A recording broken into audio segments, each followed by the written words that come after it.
चलिए, जैसे कि हम लोगों ने डिस्कस कर रहे हैं, कंटिन्यू क्लास तो चल ही रहे हैं और क्लास 12th वाले बच्चों के लिए जो सबसे मैथ्स में सबसे पहला चैप्टर हम लोगों का रिलेशन एंड फंक्शंस है। हम लोग हालांकि क्लास 11th में भी बच्चे पढ़े हैं, आप लोगों ने पढ़ा है। रिलेशन एंड फंक्शंस को थोड़ा बहुत इंट्रोड्यूस किए थे, सेट थ्योरी पढ़े थे, सेट के roster form, set builders form में कैसे फॉर्म करते हैं, किसी सेट से रिलेशन का फॉर्मेशन कैसे होंगे। इनके लिए सबसे पहले जो क्लास 12 की टू दी पॉइंट बात करें तो डायरेक्ट हमें समझना होगा कि कार्टेशियन प्रोडक्ट क्या होता है। क्या चीज? कार्टेशियन प्रोडक्ट को समझना पड़ेगा। क्या होते हैं Cartesian products of two sets? अब सबसे पहले हम लोग सेट की बात करें तो सेट जो होते हैं वो एक well defined collection of data होता है। किसी भी टाइप्स के डेटा को वेल डिफाइंडली, जैसे हम कहेंगे कि the all letter of English alphabet के सभी लेटर्स का सेट, या vowel of the English alphabet letters के वॉवेल का सेट, तो A E I O you नहीं। या फिर हम कह सकते हैं a number, natural numbers less than 10, तो नेचुरल नंबर लेस देन 10 हम काउंट कर सकते हैं, या सीधे नेचुरल नंबर। तो कोई भी सेट जिसमें नंबर ऑफ एलिमेंट की संख्या इंफिनिटी तक हो सकते हैं, या इम्पटी सेट भी हो सकते हैं। ऐसा भी कोई सेट होगा जिसमें नंबर ऑफ एलिमेंट्स 0 होंगे। और नेचुरल नंबर लेस देन 1, तो 1 से लेस देन नेचुरल नंबर कोई होता ही नहीं है। सबसे स्मॉलेस्ट नेचुरल नंबर हमारा 1 होता है। तो इसका वैल्यू हम क्या कह सकते हैं कि इम्पटी सेट है। हमने इम्पटी सेट को कैसे क्लास 11th में डिफाइन किया था? इम्पटी सेट को हम लोग फाई से रिप्रेजेंट करते हैं। कोई set A equal to empty यदि इस तरह से लिखा हुआ है तो ये इम्पटी सेट का रिप्रेजेंटेशन है, ठीक ना। इम्पटी सेट को हम लोग फाई से रिप्रेजेंट कर देते हैं इस तरह से। अब कह रहा है कि कोई दो सेट हो, ए बी या set 1 2 3 and B equal to A और बी है। इन दोनों का set A is equal to suppose that 1 2 और 3 है, और सेट बी की बात करें तो set B equal to A और बी, इसमें दो एलिमेंट्स हैं।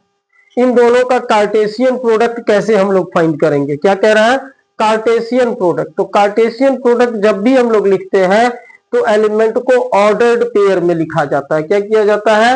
ए क्रॉस बी का कार्टेशियन प्रोडक्ट यदि बोले तो यहां देखिए जैसे बहुत बढ़िया से लिया हुआ ए क्रॉस बी का कार्टेशियन प्रोडक्ट। तो ए के अंदर आने वाले जो एलिमेंट्स हैं 1, इस 1 को यहां लिया गया है। फिर 1 के अलावा 2 है, 3 है। तो पहला ऑर्डर पेयर में पहला एलिमेंट जो होगा ए क्रॉस बी को जब हम रिप्रेजेंट कर रहे हैं तो ए क्रॉस बी में देखिए सबसे पहले ए का, तो ए का जो भी एलिमेंट होगा वो एलिमेंट हम लोग पहले, suppose A cross B is equal to हमारे पास ए कॉमा बी करके ऑर्डर पेयर में कोई एलिमेंट लिखा हुआ है। तो इसमें जो पहला ऑर्डर है कोऑर्डिनेट, पहला कोऑर्डिनेट ए जो होते हैं वो बिलोंग्स करता है सेट ए से। किससे? सेट ए का एलिमेंट होना चाहिए। तो देखिए पहला एलिमेंट 1, इसमें भी 1, इसमें पहला एलिमेंट 2, नहीं, ऑर्डर पेयर का पहला कोऑर्डिनेट 2 3 और ये 3 है। तो ये ए क्रॉस बी का मतलब पहला कोऑर्डिनेट का एलिमेंट 1 2 3 4 लिया गया, 1 2 3 तक था। तो और दूसरे वाले ऑर्डर पेयर में हम लोगों ने ए बी ए और बी लिए हुए, क्योंकि दो ही एलिमेंट था हमारा सेट बी में। तो कभी भी कार्टेशियन प्रोडक्ट लिखने वक्त में हमें ध्यान रखना है ए क्रॉस बी में ऑर्डर पेयर में ए के साथ, जैसे 1 लिए ना, तो 1 के साथ हम लोग ए और बी को लेंगे, ए और बी को लिए, 2 के साथ ए और बी को लेंगे, और 3 के साथ ए और बी को ले लेंगे। ये टोटल एलिमेंट्स आ जाते हैं इसमें। अब इस तरह से इसमें नंबर ऑफ एलिमेंट्स कितने हुए? 1 2 3 4 5 6 एलिमेंट हुए। नंबर ऑफ एलिमेंट की बात करेगा, मैक्सिमम नंबर ऑफ एलिमेंट कितने, कार्टेशियन प्रोडक्ट किसी का निकालेंगे उसमें। और तो किसी भी दो सेट्स का कार्टेशियन प्रोडक्ट निकालिएगा तो number of A cross B यदि आपको पूछ दे, कार्टेशियन प्रोडक्ट के अंदर एलिमेंट की संख्या कितनी है, तो इज इक्वल टू हम लोग क्या कर देंगे, यहां पर क्या था m, मान लो सेट ए में नंबर ऑफ एलिमेंट्स m है और सेट बी में नंबर ऑफ एलिमेंट्स n है तो m क्रॉस n कर दीजिए। यहां पर देखिए सेट ए में कितने एलिमेंट थे, 3 एलिमेंट थे, तो 3 क्रॉस सेट बी में कितने एलिमेंट है, 2 एलिमेंट्स है, तो 3 2 जा 6 एलिमेंट्स हो जाएंगे। 1 2 3 4 5 6 कितने एलिमेंट हो जाएंगे। ए क्रॉस बी का कार्टेशियन प्रोडक्ट मतलब ए और बी का दो सेट्स का जब कार्टेशियन प्रोडक्ट निकालते हैं तो उस कार्टेशियन प्रोडक्ट के अंदर में जो ऑर्डर पेयर आएंगे उन ऑर्डर पेयर के नंबर ऑफ एलिमेंट की संख्या m क्रॉस n, मतलब m is the number of element in set A and n is the number of element in set B. इन दोनों को लेकर के हम लोग करते हैं। इसी में यदि हमें अच्छा ए क्रॉस बी की बात कर रहे थे तो ऑर्डर पेयर में पहला कोऑर्डिनेट ए से बिलोंग करता है और बी वाला दूसरा कोऑर्डिनेट जो है सो सेट बी से बिलोंग करेगा, ये बात ध्यान रखना है।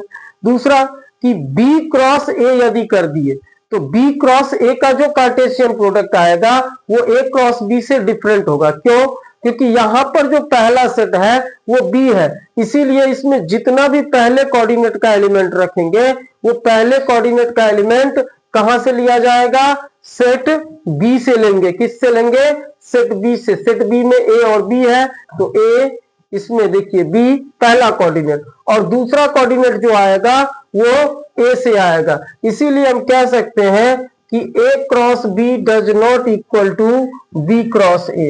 ए क्रॉस बी का Cartesian product B cross A के कार्टेशियन प्रोडक्ट के बराबर नहीं होते हैं। बाबू क्लास जो है सो आप लोगों का कंटिन्यूअसली चलेंगे। क्लास 12th में हम एक एक करके कॉन्सेप्ट क्लियर करेंगे। रिलेशन एंड फंक्शन से स्टार्ट कर चुके हैं। रिलेशंस को समझने के लिए सबसे पहले कार्टेशियन प्रोडक्ट को आपको बेहतर ढंग से समझना होगा। कार्टेशियन प्रोडक्ट में अभी हम बतलाए हैं कि दो सेट्स का जब कार्टेशियन प्रोडक्ट निकालते हैं तो उसके अंदर में नंबर ऑफ एलिमेंट की संख्या यदि पूछ दे तो वो m क्रॉस n कर लेते हैं। बट यदि हमें कहें कि इनसे क्रिएट होने वाले, आगे चलेंगे रिलेशंस कैसे फाइंड करेंगे। अब रिलेशंस क्या होता है, तो अभी जो एलिमेंट हमारे पास आया है, जो भी पेयर में आए हैं, ए क्रॉस बी में जितने भी एलिमेंट आए हैं या बी क्रॉस ए में आया है, तो जब रिलेशन बोलेगा ए का रिलेशन बी से पता करना है तो ए क्रॉस बी वाले कार्टेशियन प्रोडक्ट में जो एलिमेंट आया है इसी में से कुछ एलिमेंट लेकर के रिलेशंस बनेंगे। That means a relation R is the subset of क्या होते हैं, ए क्रॉस बी का सबसेट होता है। अब बोलोगे कि सबसेट क्या होते हैं, तो सबसेट का मतलब किसी सेट में से कुछ डेटा को लेकर के, कुछ एलिमेंट को लेकर के जो हम सेट बनाते हैं वो उससे लिया हुआ सबसेट कहलाता है। और यदि किसी सेट के सारे एलिमेंट को लेकर के हमें फिर से सेट बना दिए तो उसको सुपर सेट कहा जाता है या प्रॉपर सेट कहते हैं। ठीक है, सुपर सेट। नेक्स्ट हम लोग देखते हैं कि रिलेशंस को कैसे डिफाइन करेंगे और इसको बेहतर ढंग से पहले समझ लेते हैं। रिलेशंस की बात यदि हम लोग करें,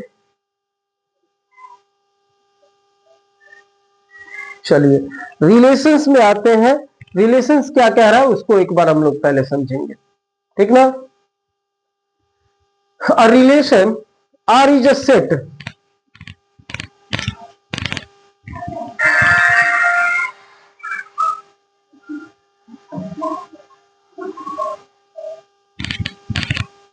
चलिए आइए देखते हैं।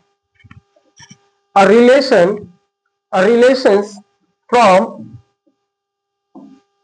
क्या कह रहा है कि a relations from set A to set B is the subset of A cross B. अभी हम लोग ए क्रॉस बी निकाले थे, ए और बी दो सेट लिए, दोनों का कार्टेशियन प्रोडक्ट निकालेंगे। 1a देखो 1a 1b 1c, sorry 1c है ही नहीं, तो 1a 1b, फिर 2 के साथ 2a 2b, फिर 3 के साथ 3 इंटू a 3b। ये इंटू मल्टीप्लाई नहीं है, कॉमा करके फर्स्ट कोऑर्डिनेट सेट ए से, तो ए क्रॉस बी का कार्टेशियन प्रोडक्ट तो आ गया। अब कह रहा है कि कोई सेट से रिलेशंस यदि हमें डिफाइन करना होगा तो रिलेशन आर जो होते हैं वो इसी कार्टेशियन प्रोडक्ट का क्या होगा, सबसेट होगा। मतलब इसमें से कुछ एलिमेंट लिया जाएगा। Some of the subset of A cross B, A cross B का कोई सबसेट ले लो, जैसे 1a 1b ले लिए, 1a 1b को हम लोग ले लिए यहां पर, तो 1a 1b देख रहे हैं यहां पर, इसी से लिया हुआ दो एलिमेंट लेकर के एक सेट बना लिए। फिर इसी तरह से हम लोग 1a 1b 2a 1a 1b 2a ये तीन एलिमेंट लेकर के हमने दूसरा सेट बना लिया। तो ये जो सेट बन रहा है वो सेट क्या है, ए क्रॉस बी का ही कुछ पार्ट है, नहीं है? तो ए क्रॉस बी से कुछ एलिमेंट लेकर के जो सेट बनते हैं वो उसका क्या होगा, रिलेशन। कोई भी रिलेशन जो होते हैं वो उस ए क्रॉस बी का कार्टेशियन प्रोडक्ट का सबसेट होता है। R3 में भी ये सबसेट है, देख रहे हैं। अब यहां पर देखो, this all are the relations from the set A to B. ये जितने भी रिलेशंस है वो कहां से कहां का रिलेशन है, from A to B, B to A नहीं कह सकते हैं, क्योंकि ए के अंदर जो एलिमेंट हमने पहले लिया है डोमेन में, पहला कोऑर्डिनेट 1 1 2 या 1 2 3, इसमें 1 1 लिए हैं, इसमें केवल 1, इसमें थे कितने टोटल हमारे पास सेट ए में 1 2 3 एलिमेंट थे। सेट 1 के अंदर के तीनों एलिमेंट्स में से केवल 1 लिए और इसके साथ हम लोगों ने रिलेशंस बनाया, ए के साथ और बी के साथ कॉम्बिनेशन बन गया। फिर सेट दूसरा जो लिया है रिलेशंस R2 जो है उसमें 1 का ए बी के साथ और 2 का केवल बी के साथ बना दिया है। देखो पहले बोले हैं कि कार्टेशियन प्रोडक्ट यदि आपको आ रहा है तो कार्टेशियन प्रोडक्ट में जो भी रिजल्ट आया है उसी में से कुछ डेटा होना चाहिए, उसी का कुछ एलिमेंट होना चाहिए पेयर, तभी हम अब इसमें कहीं पे 4 देख ही नहीं रहे हैं, तो 4, A यदि ले ले तो 4, A जो है सो A क्रॉस B का एलिमेंट है ही नहीं, तो ये A टू B का रिलेशन नहीं हो सकता है।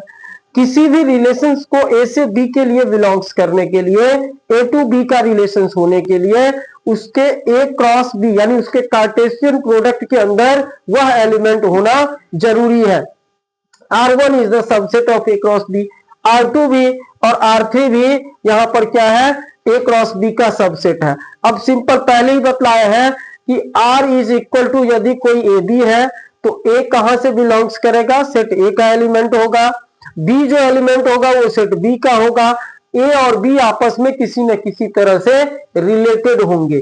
A और B यहां कहने का मतलब इसका फर्स्ट कोऑर्डिनेट और सेकंड कोऑर्डिनेट, कोई भी पेयर जो ऑर्डर पेयर लिखते हैं तो 1A से 2B से, इसको और आसानी से हम लोग समझ सकते हैं।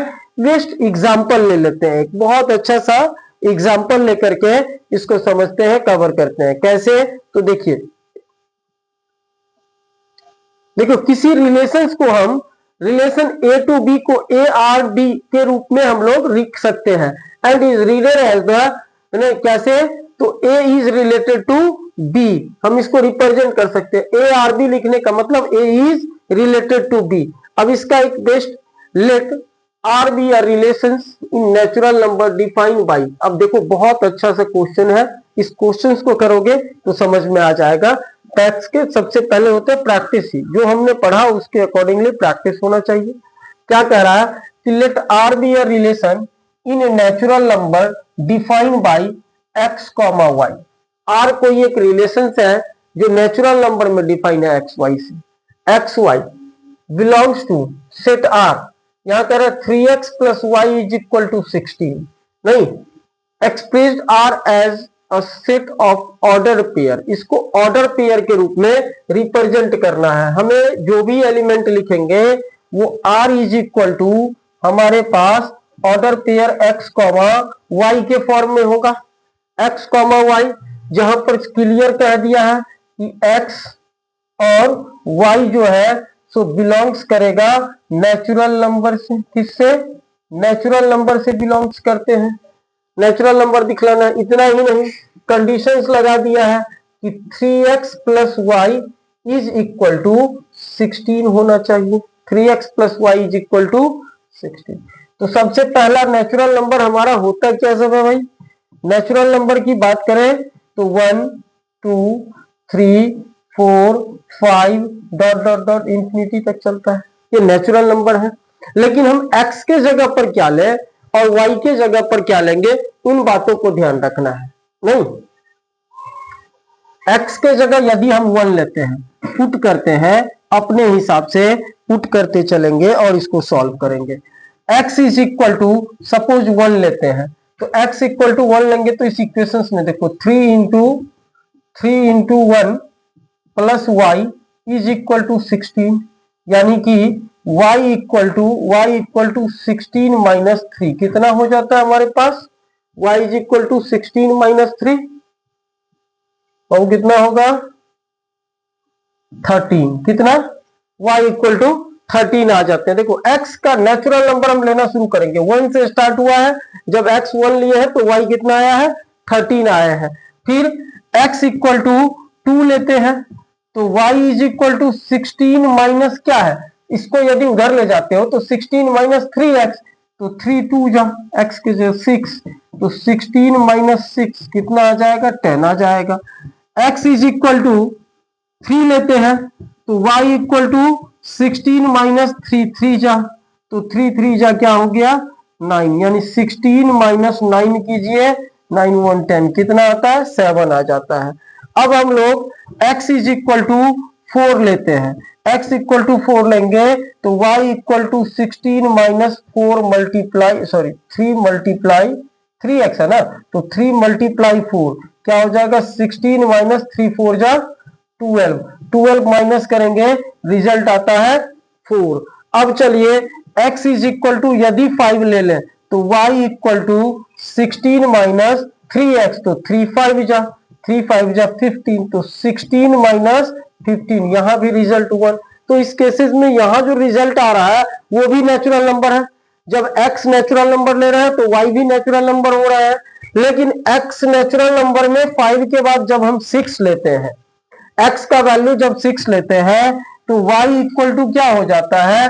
y is equal to 16 minus क्या होगा बाबू? 3x, 3x, x का वैल्यू 6, 6 3 जा 18, तो 16 माइनस 18 कीजिए, रिजल्ट क्या आ जाता? -2। This is not a natural number, ये क्या है? नेचुरल नंबर नहीं है। अब x का वैल्यू 5 से ज्यादा जब ये लेंगे, अब लेंगे, वो उसका रिजल्ट निगेटिव में आना शुरू हो जाता है y का, यानी कि अब हम 5 से आगे नहीं चल सकते हैं। 10 हम क्या लिख सकते हैं? जो सेट था r, उस r को कह रहा था कि इसको ऑर्डर पेयर के फॉर्म में लिखिए। तो ऑर्डर पेयर में सबसे पहले हम लोग 1 लिए तो कितना आया? 13 आया है, तो 1 13 नहीं। इसी तरह से 2 लिए हैं तो कितना आया है? 10 आया है, 2 लिए हैं तो 10 आया है। इसी तरह से 3 लिए हैं तो 3 लेने पे कितना आया है बाबू? 7 आया है। कितना? 7 आया है नहीं। और इसी तरह से 4 लेने पर हमें 4 आया है, 4 4 जा 4 3 जा 12, सही है, 4 का एक आया है। और इसी तरह से 5 लेने पे 1 आया है, 5 लेने पे 1 आया है। ये इस तरह से हमारा एक रिलेशन डिफाइन हो जाता है। कभी भी क्वेश्चन इसी तरह से देगा, आपको बोलेगा रिलेशन फॉर्म करना था, एक रिलेशंस आर को एज अ ऑर्डर पेयर में लिखना था। यहां पर वो एक जनरली लैंग्वेज टर्म में लिख दिया था इसको, नहीं तो ऑर्डर फॉर्म को हम लोग क्या कहते हैं? सेट बिल्डर्स फॉर्म्स रोस्टर्ड फॉर्म में लिखे हुए थे, बिल्डर्स फॉर्म में यानी कि ऑर्डर पेयर में हमें एलिमेंट को रिप्रेजेंट करना पड़ा है। इतना ही नहीं, अब देखो ये जो आर एक रिलेशन था वो एक्स वाई का रिलेशन था, और यहाँ x और y क्या है? नेचुरल नंबर की बात कर रहा है। तो यहाँ जो ऑर्डर पेयर आया है उसमें जितने भी नेचुरल नंबर है, तो नेचुरल नंबर का कार्टेशियन प्रोडक्ट यदि निकालिएगा तो नेचुरल नंबर भी इनफाइनाइट है, उसका कार्टेशियन प्रोडक्ट भी इनफाइनाइट हो जाएंगे। इसी तरह से क्वेश्चंस को जब हम रिदम में देखेंगे, सीक्वेंस में देखेंगे, तो सारा कॉन्सेप्ट क्लियर हो जाएगा 1 बाय 1 करके क्वेश्चंस। अब ये हम लोग मैक्सिमम क्या बोला कि रिलेशंस जो होते हैं वो किसी दो सेट्स के बीच में रिलेशन दर्शाता है, और वो उसके कार्टेशियन प्रोडक्ट का सबसेट होता है। ये बात हमारे माथे में इतनी आसानी से सीधे एडजस्ट हम समझ रहे हैं, आप लोग को डाइजेस्ट नहीं होने वाला है, लेकिन उसके क्वेश्चन किस तरह से आते हैं और उसको कैसे फॉर्म करना वो बहुत आसानी से हमने देखा ना अभी कि कोई भी सेट हो उसको बोलेगा रिलेशन फॉर्म करने के लिए, बनाने के लिए। तो हमारा कॉन्सेप्ट तभी बेहतर होगा जब मैक्सिमम क्वेश्चन को आप लोग हमारे साथ प्रैक्टिस करिएगा। तो चलिए आगे इसी तरह के नेक्स्ट क्वेश्चंस है, इन क्वेश्चनों पर प्रैक्टिस करने के लिए अगले कॉन्सेप्ट के लिए हम नेक्स्ट वीडियो में लेकर के आते हैं आप सबों के लिए।